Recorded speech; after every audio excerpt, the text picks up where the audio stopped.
Assalamu алейкум. Жалпы бизден YouTube көрүүчүлөр жана ошондой эле так маалымат каналыбыздын катталуучулары, алыста иштеп жүргөн биздин мекендештер, баарыңыздарга ноокаттан салам айтамын. 2024 жылдын 19 июл күнү болуп калды. Бүгүн буюрса жума. Баарыңыздардын ыйык жумаңыздар маарек болсун. Ноокаттагы жумадан кийинки валюта курс баалары кандай болду?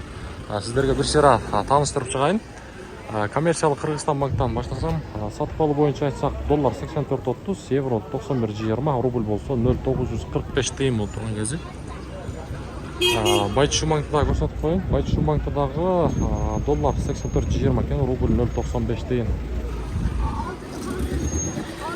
Туугандар, сөз түрдө каналга катталып, мына ушундай лайкты да басып койсоңуздар, буюрса мен сиздерге мына ушундай күнүмдүк так маалыматтарды, валюта курс бааларын көрсөтүп турам. Анан дагы мына ушул астагы номерлерге байланышып, сиз кайсыл жакты болбоңуз, электрондуу билеттерди алсаңыздар болот. Кыргызстандан Россияга, Россиядан Кыргызстанга, андан башка дагы, анан Кыргызстан ичинде дагы Ош, Бишкек, Бишкек Ош, Ош Тамчы, Тамчы Ош багыттары дагы бар. Андыктан Нуржамал деген эжеге байланышып, биздин атыбыздан барсаңыздар, буюрса сиздерге арзан билеттерди сунуштайт. Доскерда банк сатып алуу доллар 84.50, евро 91.80, рубль болсо 0.95 тыйын. Акча алмаштыруучу жерде көрсөтүп коеюн, валютчиктер, обменниктер. Рубль болсо 0.945 тыйын экен бул жакта. Долларды коюшпаптыр.